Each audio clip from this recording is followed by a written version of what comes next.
My friend and his wife passed away a year ago, and I became the adoptive father of their daughter. It's been a year since I became the guardian, and eventually adoptive father of my friend's daughter, who's 10 now. I've known her almost her whole life, and she's always been a great kid, so chipper and happy. I remember when I was helping my friend remodel part of his house. She was 8 at the time. She was always looking to help, and either I or he would give her small jobs like measuring stuff or marking measurement lines for something we had to cut. Made her feel important, and I even gave her my hat when we finally finished the job as a thank you. But the happiness wouldn't last. She lost both of her parents last year in a car accident. She was at home with a babysitter, thankfully. And at the hospital, the only family member who came was her grandparents, no one else. Not an aunt, uncle, cousins, no one. She had no one to take care of her except her grandparents, but they had health problems of their own that would have made taking care of her extremely difficult. That night in the hospital was the first time she ever hugged and held on to me, as soon as I came into the room, and I told her, "I know, sweetie, I'm here." And so, after deliberation with social services and the family, I was the only real person capable of taking care of her, an outsider, a stranger most people would think. But after social services cleared me and my place fit for care and habitation, she moved in with me. I made it clear to her from day one that I wasn't trying to be her dad or her mom. I never could be. I was simply a caretaker and someone who cared about her and wanted her to be safe and happy, that's all. She had a breakdown that night and fell asleep in my arms from the exhaustion of the whole situation, and I carried her to bed. I then went to my boss later that week and told him the situation, and how I didn't want the promotion I knew I was soon to get, because that would require me to travel more, and that just wasn't an option now, because I had different priorities. The little girl slowly came around to me and knew I was someone she could trust. I just found out that my boyfriend is into lolicon. I'm scared to confront him. I agreed to continue with the relationship if he did delete everything and never looked at it again, but I'm still so torn. He's genuinely the best guy I've been with, and we're perfect for each other. It's just shaken me that someone so caring and attentive and genuine is into something so vile. Edit, we met at the restaurant and it was awkward and tense. I was so nervous that I decided to talk to him in the car because I didn't want to be face to face. I unloaded everything that was wrong with lolicon, how I personally felt, how it was objectively bad, how he was aligning himself with creeps even if he felt he wasn't one, how his reasoning was a direct quote out the child lover textbook that I was concerned with, where he was headed, etc. I laid it all out. I expected pushback, but he was genuinely appalled by hearing all this. Apparently it was the first time he considered this perspective. He genuinely believed that fiction didn't affect reality. He said he always knew it was gross and taboo, but he didn't realize it was affecting his well-being and making him that way. I think he almost cried, but it was hard to tell in the dark. He did say he was burning with shame, and I could tell he was being genuine. I had broken through. He told me that hearing a loved one say it really broke it down for him. He's done with lolicon for good, not just for me, but because he's mortified of how deep he was and how effed up it actually is. I ended up forgiving him because of all of this. We will try recover from this together. My stepdad turned my family against me. So let me start this off by saying I apologize for how long this may be. My dad passed when I was 15. Him and my mom weren't all that close by that time, so while it hit me hard, she wasn't as fazed as you'd expect. I joined the military when I was 17, and in my first year out of the house, my mom remarried. I never really vibed with him, just had different personalities and such. He would often make snide remarks and tell me to man up about any inconvenience I'd be upset about. This led to spats between us, and I was often just as at fault as he was for these disagreements, so it never got too serious. I got medically discharged after a little under 5 years, and my mom and him said they'd be happy to have me back in the house. I told them it'd be brief, just until I got on my feet and got a job, and even offered to pay rent, to which they declined. About 3 days into being back home, my stepdad went alone with me, asked what he thought a fair rent would be. I was confused, but it was his house, so we came to an agreement, and I kept it from my mom, assuming he did not want her to know, as he never mentioned it around her. I never asked for anything from them, not out of spite. I just wanted to do things myself. He had a son from a previous marriage. Him and I didn't share many common interests or anything, but I never had any issues with him. I'd say we got along. The only thing is, he was given a lot from them, paid for his schooling, paid for his car, paid for his living arrangements, through college, and even after. I was a little less than a year older than him. So he started college right after they married. Like I said, I didn't want or need the help, but it felt lame that he'd get all that assistance, and I was immediately asked for rent, but I digress. I moved out after 3 months, and not long after met a girl who I was crazy about, and we started dating. It was my first relationship, and I was over the moon the entire time. Like in that early relationship haze, but it was just constant. I was very nervous to bring her home. My mom and I were very close, and I always worried she'd be very judgmental of a girl I'd bring home. My worries ended up being unwarranted. They got along extremely well. My girlfriend does not have a family, really. Long story. So my mom and stepdad became like that for her. Her and my mom hit it off extremely well to the point they were hanging out just the two of them at times. My stepdad turned my family against me. And it made me extremely happy. My stepdad even really liked her, and I felt it brought us closer together, which isn't something I felt I wanted until we were. His dad abandoned his family growing up, and he put himself through school and got a nice high-paying job all by himself, which I had immense respect in him for. About a year, and I knew this was the girl I was going to marry. I told my mom and stepdad, and they both seemed extremely happy. She was practically part of the family already. My mom gave me her engagement ring, my dad gave her, which she kept. The job I had didn't pay great, so I figured even if it wasn't the ring she'd always have, it'd be a great placeholder. When I proposed, my girlfriend told me it wasn't a placeholder, and she absolutely loved it. I was legitimately never happier in my life. We started wedding planning, and my mom and stepdad said they'd help take care of the finances. It was the first time they'd offered to help me financially, and it really meant a lot. Fast forward to about 3 months later, I get a call from my stepdad who said I needed to come over.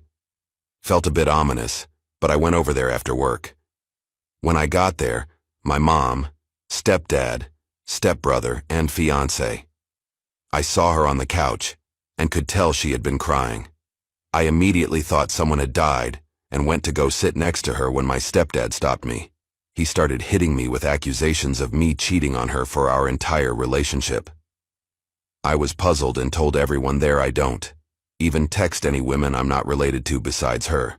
Apparently, some girl had gotten my fiancé's number and told her that we were sleeping together for over a year now, but she didn't know I was in a committed relationship.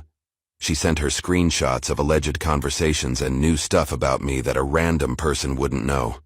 I, like a fool, couldn't see what was happening in front of me. I was stunned, saddened, and furious. I begged her from across the room to look at my phone and see I'd never done any of that. Her and my mother were both weeping, and I started to cry. My stepdad called me every word he could think of and escorted me out of the house while telling me if he saw me on his property again, he'd call the police. I spent the next several weeks trying to contact them to no avail. Calls, texts, voicemails, every messaging app out there. Nothing. My stepdad turned my family against me. After those weeks, I got a call from my stepdad who told me to stop trying to contact her, and that I was never welcome in his house or around his family again. I tried to call my mother over this time to no avail as well. After about a month, all I got from anyone was a text from my mother saying how sad and disappointed she was. My mom didn't really have much family, so they always spent holidays with my stepdad's side. They all shunned me as well. I saw their Christmas pictures on Facebook with my ex-fiancé present and seemingly in good spirits, which crushed me. The only family I had that would talk to me at all was my dad's brother and his family. Despite that even, they all seemed wary of me too. The only one that I think truly believed me was my uncle. I don't think I'd have made it without him, honestly. He showed me what I'd been missing in fatherly love, and I've never been so grateful for anyone. About 6 months after it all, I moved away from the East Coast and settled out in California, needing to get away from it all. A little less than a year after I moved, I got call from an area code from back home, which I rarely got anymore. I picked up and it was my stepbrother, whom I promptly hung up on. He called me back and I ignored it, but it stuck with me all day. I decided that if he called back again, I'd pick up, which he did later that night. It was awkward at best, He told me my fiancée was really torn up for a long time. It took her nearly a year to even start looking again for a significant other. I hadn't at all since it ended. A few months into her doing so, my stepdad encouraged him to ask her on a date, which he did. Things went okay for the first couple outings, but never really clicked apparently. He told my stepdad about that, and the idiot told him, "I didn't get rid of Op for nothing. She's a great girl. You need to figure it out with her." I almost collapsed, and it was quickly replaced with anger. Apparently, he had gotten a girl, I still don't know who, to pose as someone I had an affair with and forged some message screenshots to have her sent to my fiancée. He told me he'd said it to him about a month ago, and he didn't know what to do. Apparently it bothered him enough that he couldn't just sit on the info anymore, so he told me and said he was going to tell my mom and fiancée the next day. He called me first as a courtesy, so he knew what to say to them regarding me. I slept with another man again, and I don't know how to tell my husband. My husband Adam and I have been together for 12 years. He's been my first true love, my first boyfriend, and the first one I ever had intimacy with. The fact that he's 5 years older than me and that he had a bit of dating and adult experiences before made him decide we should expand our intimacy life a bit. We visited a intimacy cinema a few years back that allowed public intimacy. There, we met Zach. Zach's been pretty persistent and exchanged numbers with me after Adam pushed me too. We didn't do anything really back then, as, while I could bring myself over to let people watch, I couldn't actually do something with someone else. This lasted for a few years, in which I successfully convinced Adam to let these delicate matters stay between the two of us, but it occasionally resurfaced after he voiced concern that, since I don't know anyone besides him, might cheat like his exes. As this started to become a center topic, I agreed to meet Zach 3 times in a single year, a couple years after I originally met him. It was mixed feelings. Some things I learned about my own body I didn't know before. It felt good to be completely accepted as well, since I have low self-esteem. He was never shy to voice how attractive I am and how he worships me, things I hardly heard from Adam since he isn't really the vocal type. But other than a few sweet words and skilled fingers, Zach is disgusting. I hate his smell, his taste. I don't find his sounds or his looks appealing. The very first time I gave him neck, his pee-pee had cheese, and I actually threw up when it was done. I told Adam that I don't want to do this anymore. He accepted. Fast forward to now. While I was meeting with Zach, Adam found that he's got a thing for other people wanting me, even if it went as far as him sharing me. I slept with another man again, and I don't know how to tell my husband. He's been on it again for the past year about how I'm boring for wanting to keep intimacy just between us, and how the mere thought of another guy craving me makes him hotter than a furnace. I think he loves the thought that someone desires what he has. Velp. It got to the point again I let my love for him get the better of me. It's been too long, and I thought Zach might be less disgusting. I've been pretty demanding as well these couple days, until Adam openly told me that he can't keep up with my needs, and perhaps Zach would be a good idea. It happened. I met him a couple of nights back. Once I returned, Adam was all over me, and he keeps talking about how glad he is that I decided to do this again. He also shuts down any attempt of me telling him how I feel about it by rolling his eyes or sighing whenever it's the slightest hint of, "It was a mistake," while we usually are able to discuss everything. Zach was a terrible experience, and I am still hurting down there. He got into substance abuse, something I didn't know beforehand. He couldn't get a stiffy because of this, and he resented other means and wasn't exactly willing to let me go. I couldn't get my mind off the situation I was in, and while I fully well am aware of the fact that I initiated, I felt like the stupid lamb walking into the wolf's den. His smell is covering me no matter how many times I shower. The pain won't ease. Whenever I have a silent moment for myself, I see his face and hear his fake sounds to get me in the mood, and I feel trapped again. He never resorted to violence or threatened me, so I don't even know why the heck I feel this way. I just found out that my boyfriend is into lolicon. I'm scared to confront him. I just found out my boyfriend is into lolis. We both have a shared interest in anime, but I always noticed that the female characters he liked had a cutesy, innocent charm to them. They had big honkers and butts, so I chalked it up to slightly off-putting, but because they were adults it was fine. Last night he let me look at his Instagram with him on my chest. There was so much adult films of small girl characters, like actual kitties. It made me nauseous, especially when he was smiling and joking about, "Oh, now you know I'm a creep." When he realized I was uncomfortable was when he admitted it was gross and weird, but he didn't see anything wrong with it. We had a long, tense conversation about it, but he still didn't see why it was a big deal since it's just drawings. When I asked why he liked it, he said, "It's about the innocence of youth, the purity, the contradiction."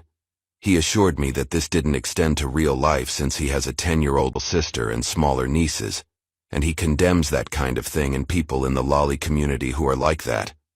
I then told him that I was a victim as a kid, so hearing him explain why he liked looking at them being violated made me exceptionally nauseous, and he got really quiet, but didn't have a response to it. He said he would delete everything and not look at Loli again because he values me over Jack material and doesn't want to make me uncomfortable. But he still believes there's nothing wrong with it. I think he made it clear that he would continue on if I didn't ask him to stop, or even if he broke up. I feel defeated in trying to change his mind because he's so rooted in the opinion that liking Lolikin is harmless. My fiancé had a tantrum because I skipped his family dinner to see my dying sister. I got engaged to my partner of 7 years, Ray, in May. Both sides of our family were really happy about this, and we had a big family meal 2 weeks after getting engaged. His brother lives 250 miles away and couldn't get here for that meal, so we decided to have a meal just for his family in late June, when his brother would be back for the weekend. This weekend was arranged long before we got engaged, so he wasn't back just for the meal. Earlier this year, my sister Casey got a serious eye infection that very quickly turned into an ulcer, which scarred her cornea and left it at a high risk of a perforation. She needed a corneal graft, but her surgeon was away for 4 weeks, so she was going to have to wait until he got back to have it. However, her eye didn't hold, and it perforated the day I was supposed to be going to the family meal with Ray's brother. Kaisa's wife was at work and had her phone turned off, and our mom was away with our stepdad, so when Casey called me to let me know what was happening, I knew she would be at the hospital on her own. I immediately talked to my boss, and he let me go early so Casey wasn't on her own. I texted Ray to let him know what was going on, and he texted me back to send Kay his love and to remind me about the meal that night. I ignored the comment about the meal, as it was the last thing on my mind. Once I got to the hospital, I was taken back into a room where Casey was, to be greeted by 3 doctors and 2 nurses rushing around trying to help Casey.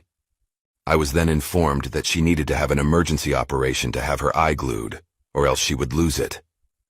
The problem was that they didn't have a surgeon at that hospital that could do it, and she needed to go to another hospital an hour and a half away. They asked if she would need transportation, or if I could take her. I said I would take her. Once we got to the other hospital, we were told that she would be having the operation at 5:30 p.m. I knew then that I wouldn't make the dinner, and texted Ray to let him know. He flipped out and basically told me to leave Casey at the hospital and have her wife pick her up after the op was done. At this point, I still hadn't been able to get a hold of Caius's wife. I told him that wasn't going to happen, and that he was out of order to even ask me to do that. Unalived my baby, and my boyfriend's family hates me. Found out I was pregnant a month ago. I've been on birth control since I was 15, same pill. I'm enrolled in school, have a job, and an apartment in a city close to home. I have a cat too. Everything was perfect. 6 weeks ago, I missed my period. I waited 10 days and missed my period. This wasn't normal. I originally started the pill because of my irregular period. Did I miss a pill? I counted twice, 3 times, 4. No extras. I looked at the open pack I had for this month and the unopened one for next month. They weren't expired. They were exactly the same, down to the print of the expiration date. I fished the trash can for last month's empty package. Same thing. I couldn't stop thinking about it. On the way to class that morning, I grabbed 3 pregnancy tests from the campus bookstore. I've never taken a pregnancy test, but I've always heard the phrase, pee on a stick. So I opened all 3 and used them at the same time. I waited 3 minutes and washed my hands, grabbing each of the tests in a paper towel. All 3 of them were positive. I cried. I dry heaved. I wanted to pass out on the bathroom floor. I called my boyfriend and he was as excited as ever. I was panicking, saying we weren't ready for a baby, how I couldn't stay in school and work with a newborn, how I would lose everything. I'm not ready. I don't want children right now. He started to say how I was selfish, and would just have to put my classes and whatnot on hold until the baby was old enough to go to daycare. That made me nauseous. I told him I was coming home and he met me there. He held me and cried, saying how happy he was. I felt so disgusted with myself for knowing I didn't want this baby after seeing him cry like that. I wanted to try and keep the baby for him. I thought about having the baby and just leaving him with it. I thought about disappearing and never having the baby. After a few days, I had to ask what he thought of me getting rid of the baby. He told me he would hate me. He would never speak to me again. He laid into me, going on and on about me being a baby K-yer, how I was selfish, evil, and immature for even thinking something like that. We got into a huge argument from there and I made him leave. He broke my TV and my favorite vase. I cried for him for days, begging him to take me back. He said I would if I kept the baby. Needless to say, he didn't take me back. I spent every night after that drinking bottle after bottle of Jim Beam whiskey. I miscarried in the dead of the night on a Thursday. Thought I had a really bad stomach bug until I saw the blood in my toilet. My neighbor took me to the hospital where my now ex's sister works. He showed up with my mom, his mom, and his dad. While she half-hugged me, his mom and dad made comments about how I probably did this on purpose, considering I didn't want the baby anyway. I just kept my mouth shut. My mom asked if they were here to support me or their son, and if they weren't here for me, they should just leave. They started arguing, and eventually it got loud and security escorted everyone out.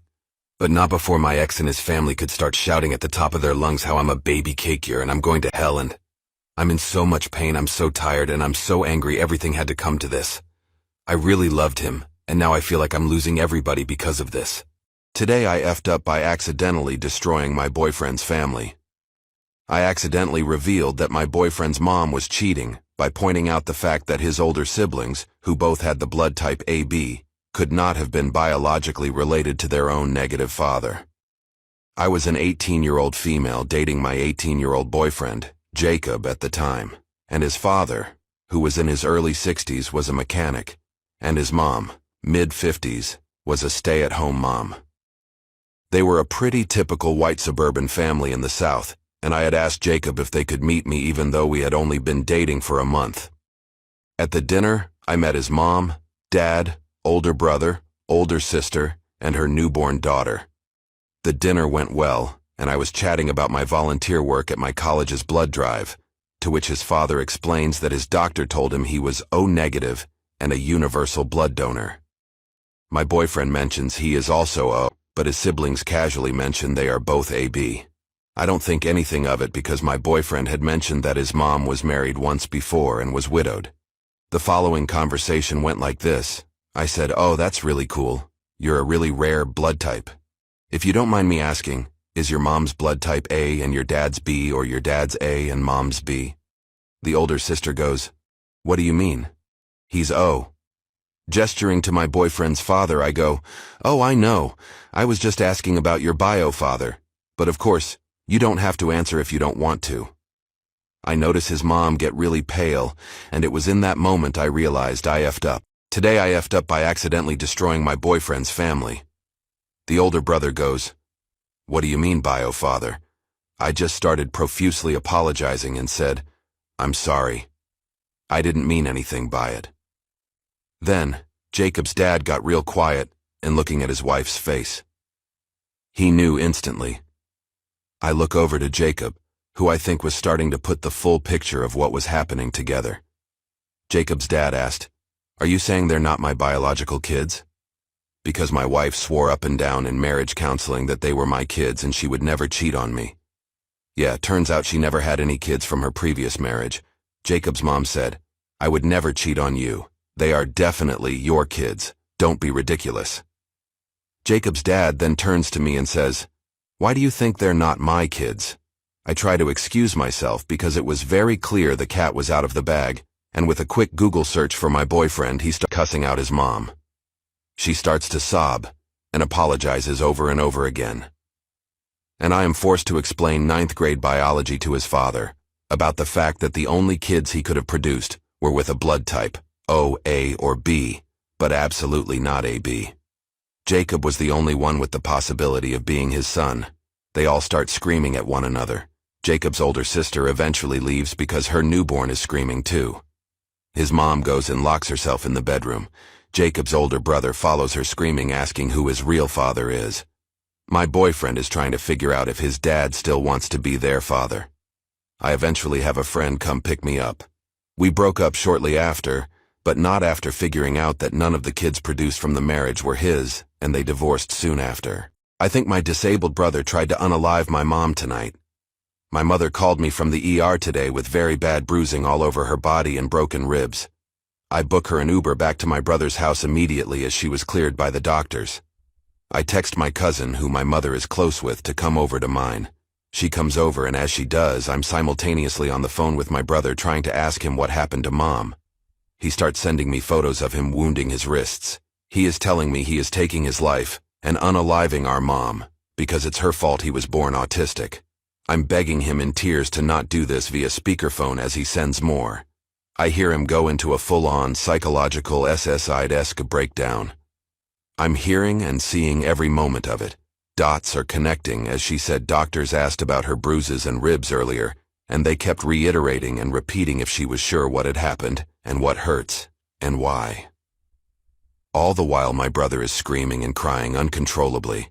I'm starting to realize this may be an all-out, unreal, terrifying, dangerous situation. I'm fumbling with my cousin's phone to contact the police and crisis hotline 2 hours away. 3 different dispatchers tell me they can't patch me through that far. I also am texting my cousin, who is there at the house with my brother. I'm telling her what he's doing and saying behind his barricaded closed door, all while keeping my SSI-driven brother on the line, trying to prevent him from hurting Mom. He continues to cry that he's going to jail. I keep asking why and reassuring him that he can go to a hospital and get help and get better, and that he promised me he wouldn't do this no matter how hard life got. We lost our dad, who was an abusive addict, together, and he promised me to not lose it again, ever, and always be here. I think my disabled brother tried to unalive my mom tonight. I said he promised me. He continues to hurt himself and show me every second.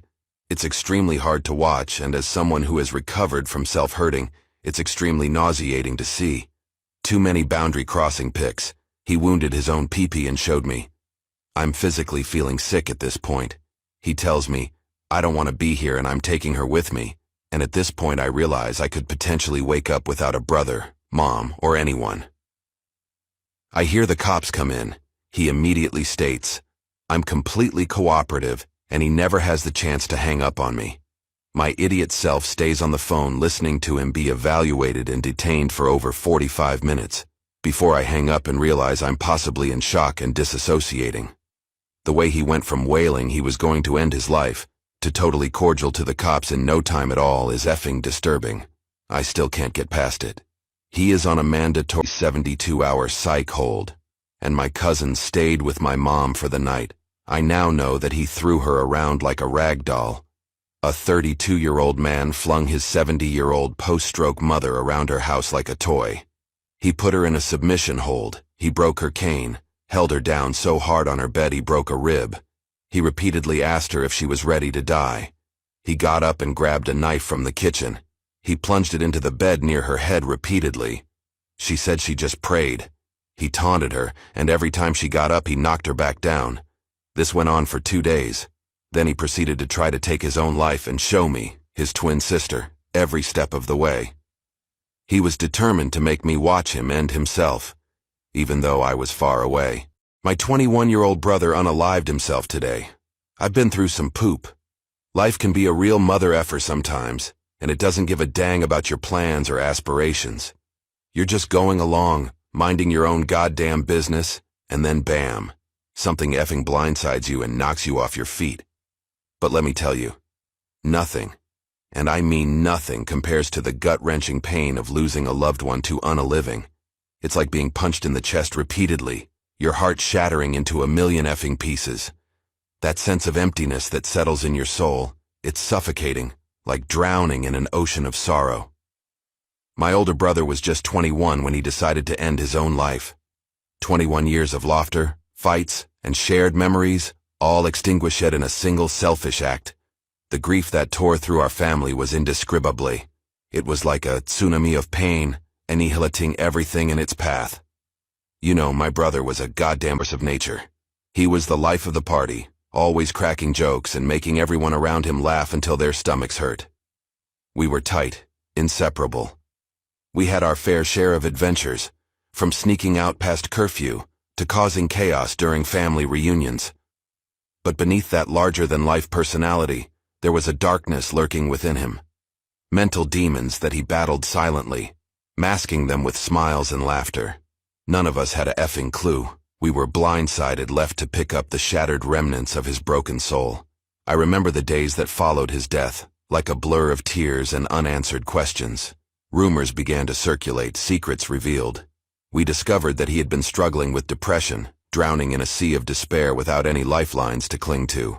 It effing crushed us to learn that he had been silently fighting his own battles while we were oblivious, going about our own mundane lives.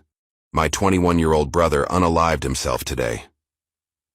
You see, that's the thing about mental illness. It's often invisible. It hides in the shadows, behind the smiles and the laughter. We may think we know someone, but we never truly comprehend the depth of their pain until it's too late. In the aftermath of my brother's death, our family underwent a profound transformation. We vowed to break the stigma surrounding mental health, to raise awareness, and encourage open conversations. We attended support groups, donated to mental health organizations, and shared our story with others who were suffering. But life has a sick way of throwing curveballs when you least expect it. Just when we thought we were on the road to healing, poop went haywire. Our family business, a successful bed company that my brother had poured his heart and soul into, was attacked by a rival corporation. Lawsuit, defamation, the whole effing ordeal. It was like adding salt to an open wound. We fought tooth and nail to save what my brother had built, but the world can be a merciless female. Our resources dwindled, debts piled up, and the stress started taking its toll.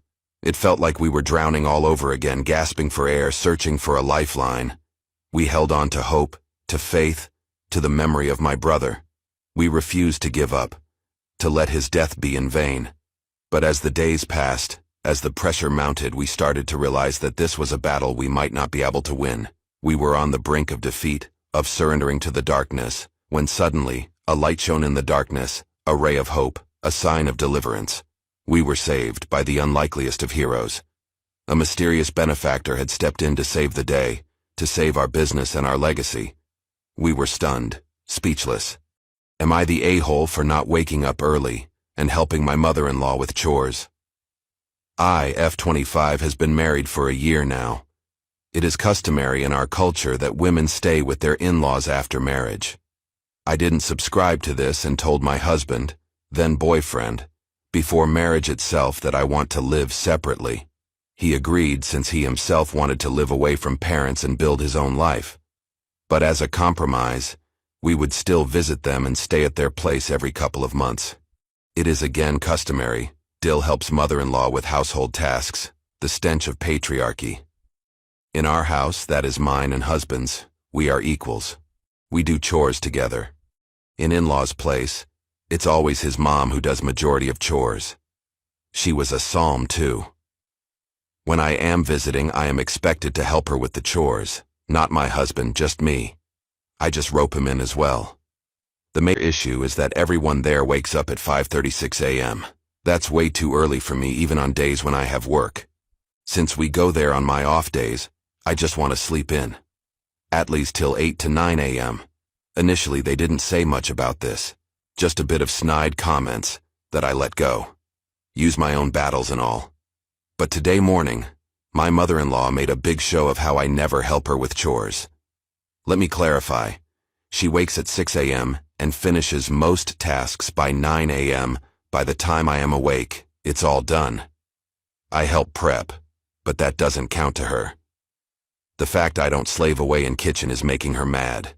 When she went on a whole woe on me act, my husband, who normally supports me, also got mad at me. He asked why I couldn't wake up few days out of a month earlier than I want to and help his mom. When I said he can help his mom himself since he wakes up anyway, he said that's not the point. He said he doesn't ask much of me, and this is least I can do. Respect his parents when we are staying under their roof. I got mad and told him, I don't want to stay under their roof, and neither do I have to. With that, I just packed my bags and left that place. Am I the a-hole for not waking up early and helping my mother-in-law with chores?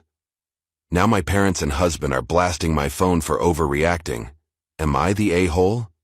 'Cause I see a lot of comments asking me to help my mother-in-law. No one has anywhere to be.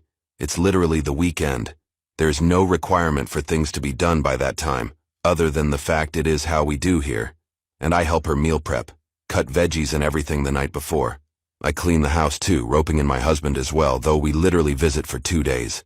Also to people who commented I shouldn't go then, my initial agreement, before marriage with them and my husband was that I wouldn't go. I work full-time in a different city. I want to relax on weekends.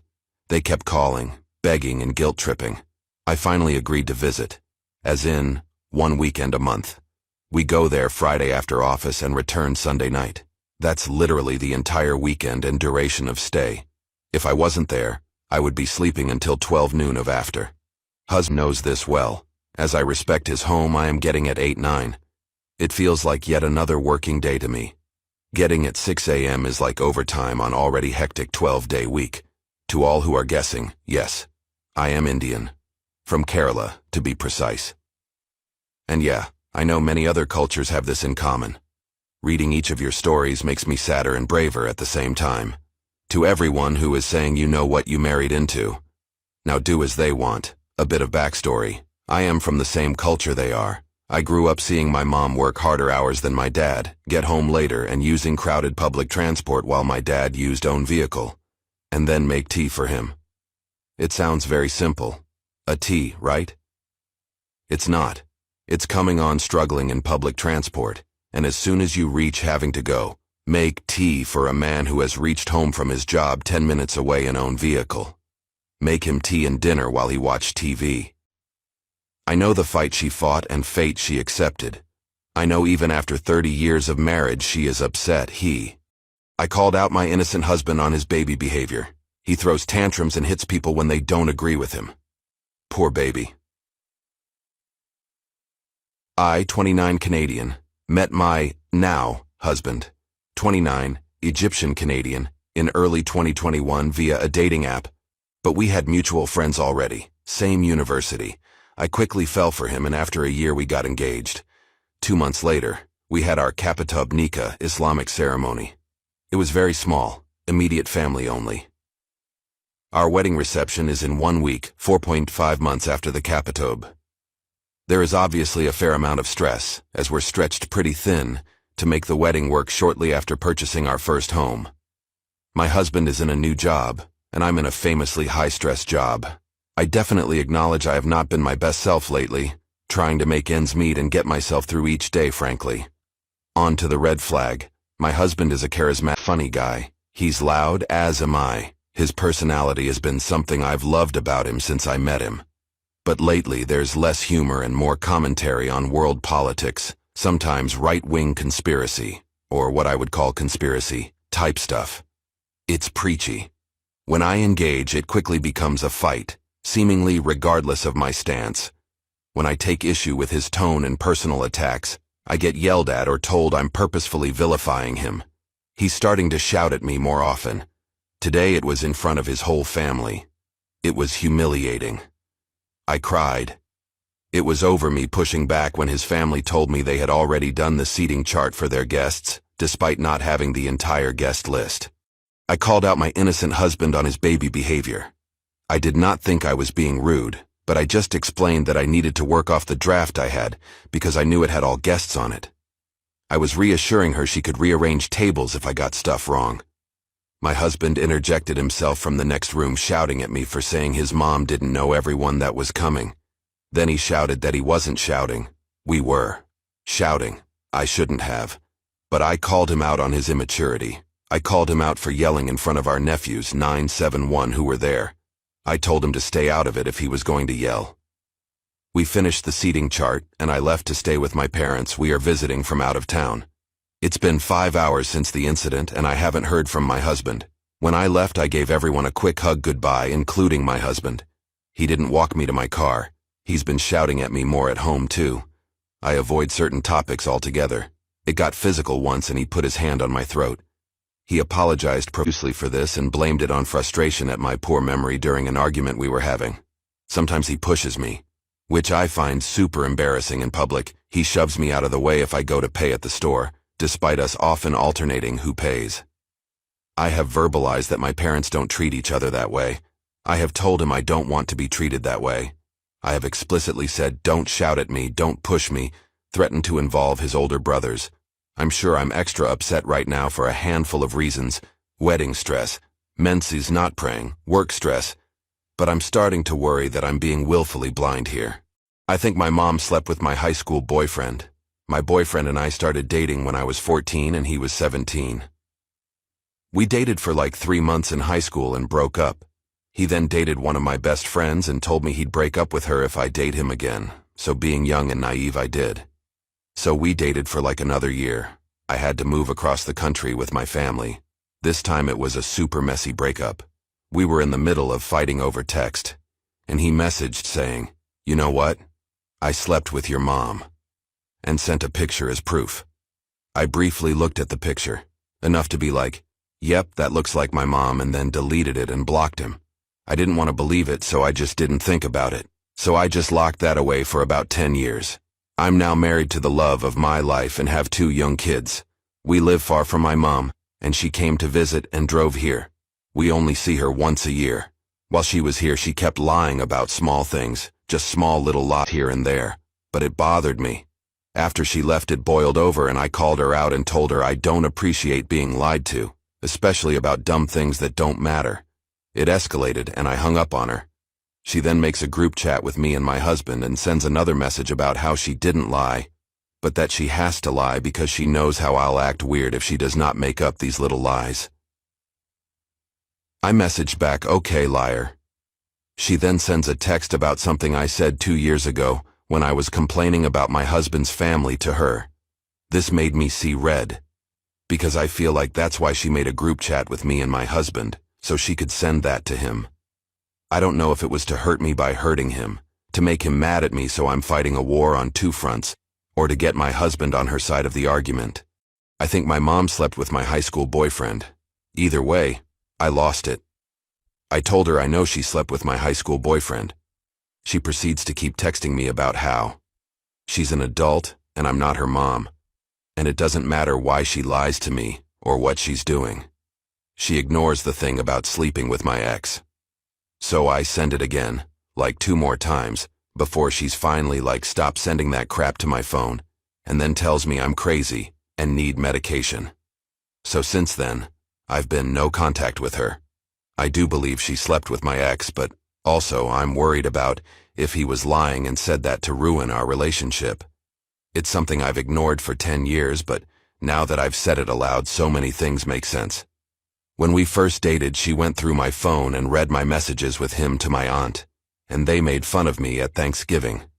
Back when I was still dating him, but after we moved across the country, she went through my phone and read our dirty texts aloud at the dinner table. And I always wondered why she did that. She has always been weird with my exes. Every guy I've dated, she keeps them friended on Snapchat and messages them after we break up and updates me on what they're up to. My ex was crazy. He dated my best friend to get back at me, so I 100% could see him sleeping with my mom just so he could use it as ammo against me later. My mom is a narcissist. My older brother is no contact with her and has been for 3 years now. So here's my issue. Where do I go from here? I know she's going to try to reach out and deny it, but she lies about everything, so I know I won't believe her. I really don't know how she could prove her innocence to me. Even if my ex reached out and told me he was lying and made it up, I would just think she messaged him and paid him off.